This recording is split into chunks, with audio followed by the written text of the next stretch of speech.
Si intentaras moverte a la velocidad de la luz, ni siquiera llegarías al primer segundo. No porque el motor falle, no porque el combustible se agote, sino porque, en el momento en que te acercaras a esa velocidad, todo el universo comenzaría a hacerte cosas que ningún ingeniero, ningún médico y ningún físico pueden prevenir. Cosas sin antídoto.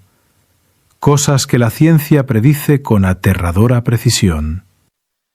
Hoy vamos a responder una pregunta que casi nadie hace. ¿Cuánto tiempo sobrevivirías realmente si lo intentaras de verdad? Piensa en esto. La última vez que estuviste en un coche, en una carretera, probablemente ibas a unos 75 millas por hora. Sentías el viento, tal vez una pequeña vibración en tu asiento. A esa velocidad, si sacas la mano por la ventana, el aire te golpea con bastante fuerza. No es peligroso, pero lo sientes. Ahora imagina duplicar esa velocidad. 150 millas por hora. Comienzas a sentir cómo la resistencia del aire se convierte en algo más serio. Los pilotos de autos de carrera conocen bien esto. A ciertas velocidades, el aire deja de ser simplemente viento y comienza a comportarse casi como una pared invisible. Ahora triplica eso, cuadruplica eso. Llévalo a 600 millas por hora, la velocidad de un avión comercial. En ese punto necesitas una cabina presurizada, un traje especial y una estructura metálica diseñada para soportar las tensiones del vuelo. El cuerpo humano, completamente expuesto, no sobreviviría. ¿Y si seguimos avanzando? Las ondas Voyager alcanzaron aproximadamente 35.000 millas por hora antes de salir del sistema solar. A 1.000.000 de millas por hora hemos entrado en el territorio de los fenómenos físicos más extraños. Y la velocidad de la luz es de 186.000 millas por segundo, no por hora, por segundo. Eso significa que en el tiempo que te toma parpadear, la luz ha dado la vuelta a la Tierra 7 veces y media. Aquí está lo curioso. Cuando escuchamos ese número, la mayoría de nosotros piensa en combustible, cohetes, ingeniería. Enmarcamos el problema como técnico. Pero casi nadie se detiene a preguntar la pregunta más fundamental de todas. ¿Qué le haría eso realmente a un cuerpo humano, asumiendo que de alguna manera pudiéramos llegar allí? Esa es exactamente la pregunta que vamos a responder. Hay una pregunta que casi nadie hace, y no es la que piensas. La mayoría de las personas, cuando imaginan viajar a la velocidad de la luz, preguntan, ¿es posible? Los físicos responden rápidamente que no. La relatividad especial lo prohíbe para cualquier objeto con masa. Fin de la conversación. Pero esa respuesta, aunque correcta, cierra una puerta antes de que podamos ver lo que hay detrás. Porque la pregunta verdaderamente interesante no es si puedes alcanzar la velocidad de la luz. La pregunta es, ¿qué sucede mientras te acercas a ella? Porque acercarse a ello es técnicamente posible, en principio. No hay ninguna ley física que diga que un objeto con masa no puede alcanzar el 99% de la velocidad de la luz, o el 99,99%, o el 99,9999%. Simplemente requiere cada vez más energía, de manera exponencial. Pero la física no lo prohíbe de la misma manera absoluta, y en ese espacio, en el viaje hacia la luz, ocurren algunas de las cosas más extraordinarias y más perturbadoras que la física tiene para mostrarnos. ¿Sabías que el tiempo en sí mismo comenzaría a comportarse de manera diferente dentro de tu nave en comparación con lo que está sucediendo afuera?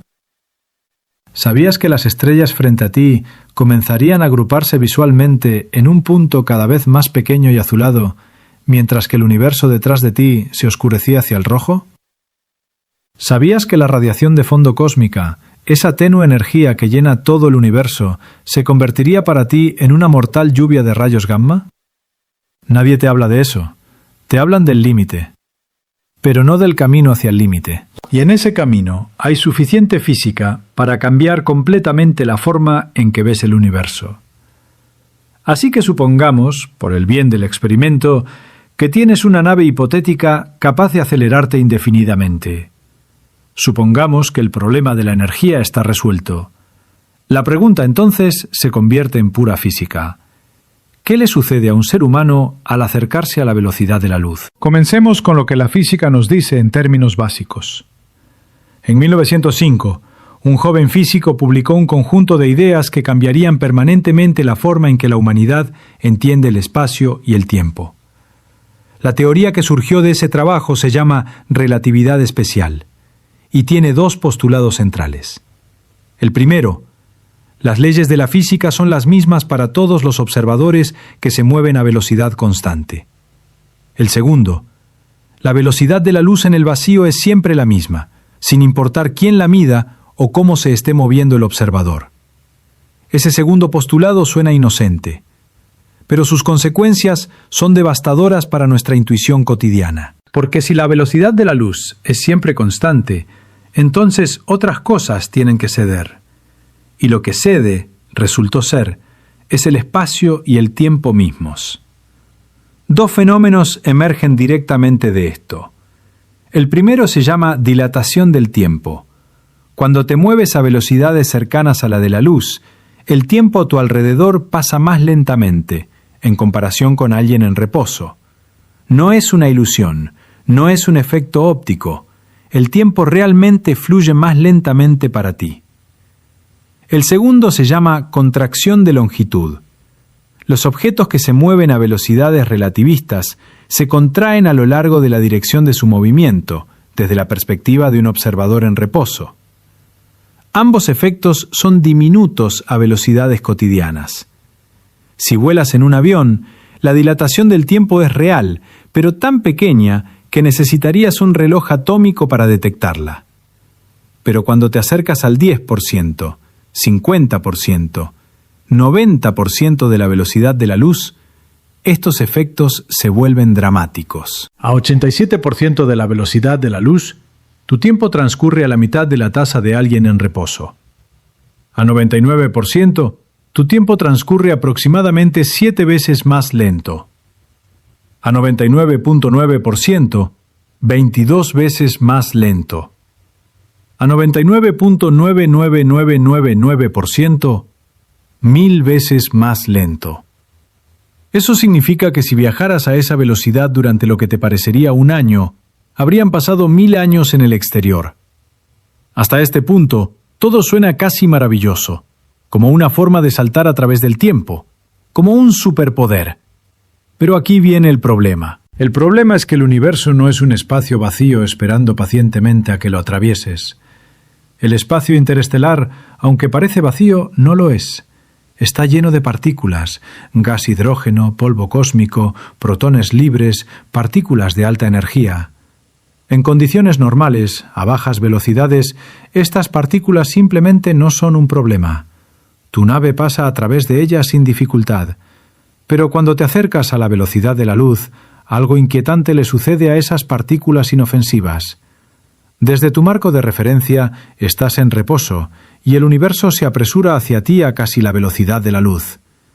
Cada partícula de hidrógeno en tu camino, que en reposo tendría casi cero energía cinética, ahora te golpea con una energía proporcional al cuadrado del factor de Lorentz. Lo que era una partícula de hidrógeno inocente se convierte, desde tu perspectiva, en un rayo de alta energía. Toda la nave está esencialmente viajando dentro de lo que sería un gigantesco acelerador de partículas, y el escudo térmico de la nave recibiría una lluvia continua de radiación que derretiría cualquier material conocido. Pero para ti, como ser biológico dentro de ella, las implicaciones son aún más directas. La radiación de fondo del universo, esa energía suave que permea todo el espacio, tiene una temperatura promedio de solo 2.7 Kelvin, inofensiva. Pero a medida que te acercas a la velocidad de la luz, el efecto Doppler relativista la comprime en longitudes de onda cada vez más cortas. Primero se convierte en luz ultravioleta, luego en rayos X y finalmente en rayos gamma. La exposición sostenida a esa radiación no te daría tiempo para experimentar nada espectacular. el daño en el ADN ocurriría casi instantáneamente. A nivel celular, las proteínas se desnaturalizarían. Los sistemas de reparación de tu cuerpo se verían abrumados en fracciones de segundo. Y todo eso sin siquiera mencionar el problema de la aceleración. Para alcanzar velocidades relativistas necesitarías acelerar. Y la aceleración sostenida requerida para ese viaje generaría fuerzas G que ningún cuerpo humano podría sobrevivir. Así que no llegarías al primer segundo. No porque la física sea caprichosa, sino porque el universo opera bajo reglas que no hacen excepciones para los seres vivos. Pero espera, hagamos algo diferente, porque la física siempre ha avanzado gracias a experimentos que solo ocurren en la imaginación. Imagina que tienes una nave perfecta, blindada contra toda radiación, equipado con un sistema de propulsión que puede generar la energía necesaria sin límites prácticos. Y supongamos que el espacio entre las estrellas está completamente vacío, sin una sola partícula en tu camino. Un escenario idealizado, construido solo para entender la física pura. Estás sentado adentro. La nave comienza a acelerar. Comienza suavemente, 1 gramo de aceleración, exactamente lo que sientes al estar de pie en la Tierra. Cómodo. Puedes caminar, leer, comer, dormir. La aceleración te da la ilusión de gravedad. Pasan los días, semanas. La nave continúa acelerando continuamente a 1 gramo. Y aquí sucede algo fascinante. A esa aceleración constante te llevaría aproximadamente 1 año alcanzar velocidades relativistas significativas. Después de 1 año de aceleración a 1 gramo, estarías viajando al 77% de la velocidad de la luz. Desde adentro, todo se siente normal. El tiempo pasa, desayunas, miras la misma película por 5ª vez. Pero si pudieras asomarte al universo exterior, verías algo perturbador. Allá afuera, el tiempo avanza más rápido que el tuyo. Después de otro año subjetivo de aceleración, alcanzas el 94% de la velocidad de la luz. El universo exterior ha envejecido casi 3 años por cada uno de los tuyos. Y aquí está el detalle que encuentro más convincente sobre este experimento mental.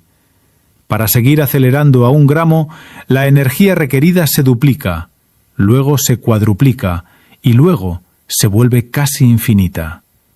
La masa efectiva de tu nave, desde la perspectiva del universo exterior, crece. Se requiere cada vez más fuerza para el mismo incremento de velocidad. Es como si el universo colocara una resistencia invisible que se endurece exponencialmente cuanto más te acercas al límite. Ahora imagina que, por algún milagro, logras alcanzar el 99.99999% de la velocidad de la luz. Miras a través de la ventana delantera. El universo delante de ti se ha comprimido en un pequeño disco brillante y azuloso. Las estrellas, que alguna vez estaban esparcidas por el cielo, ahora parecen haberse colapsado hacia ese punto central. Esto es lo que los físicos llaman aberración relativista. Y miras a través de la ventana trasera. Oscuridad casi perfecta. El universo detrás de ti se ha desplazado tanto hacia el rojo que la luz ya no puede alcanzar tu ojo. Estás en la frontera de algo que ningún ser humano ha experimentado jamás, y el universo te está mostrando su estructura más íntima. ¿No es esto lo más cercano a viajar al borde de la realidad? Pero para entender verdaderamente por qué sucede todo esto, necesitamos profundizar, capa por capa. Primera capa: la velocidad de la luz como una constante universal. La velocidad de la luz no es simplemente la velocidad a la que viaja un fotón, es algo más fundamental. Es la velocidad máxima a la que cualquier información puede propagarse a través del universo. Cualquier interacción, cualquier señal, cualquier efecto causal debe viajar a esa velocidad o más lento. Esto tiene una consecuencia poderosa. No hay un marco de referencia en el que un fotón esté en reposo. Si pudieras viajar junto a un fotón, su velocidad seguiría siendo c desde tu perspectiva. Y eso es físicamente imposible para cualquier objeto con masa. La velocidad de la luz es invariante. Segunda capa. La energía y la masa son la misma cosa. La ecuación más famosa de la física moderna nos dice que la energía y la masa son dos formas del mismo fenómeno. Y hay una versión ampliada de esa ecuación que muy pocas personas conocen. La energía total de un objeto en movimiento incluye tanto su energía en reposo como su energía cinética, y esa suma crece de manera no lineal con la velocidad. A velocidades relativistas, la energía cinética no crece proporcionalmente al cuadrado de la velocidad, como lo hace en la física clásica. Crece de acuerdo con el factor de Lorentz, que se dispara hacia el infinito a medida que te acercas a la velocidad de la luz. En términos concretos, para llevar 1 kilogramo de masa al 90% de la velocidad de la luz, necesitas una cantidad de energía equivalente a varias veces toda la producción anual de energía de la humanidad. Al 99%, el número se vuelve absurdo. Al 100%, infinito. Tercera capa. El espacio-tiempo como una tela. La relatividad especial nos dice que el espacio y el tiempo no son entidades separadas. Son dimensiones de una única estructura, el espacio-tiempo.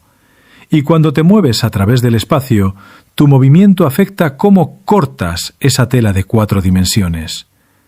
Cuando estás en reposo, todo tu movimiento ocurre en la dimensión del tiempo. Avanzas a través del tiempo a la máxima velocidad. Cuando comienzas a moverte a través del espacio, parte de ese movimiento se desvía hacia las dimensiones espaciales y el tiempo comienza a fluir más lentamente para ti. Es como si la velocidad total de cualquier objeto a través del espacio-tiempo fuera siempre la misma, la velocidad de la luz. Cuando no te mueves a través del espacio, te mueves completamente a través del tiempo. Cuando te mueves a través del espacio a la velocidad de la luz, ya no te mueves a través del tiempo. Estás congelado en el momento presente, para siempre. Un fotón, viajando a la velocidad de la luz, no experimenta el tiempo. Para él no hay pasado ni futuro. Solo hay el instante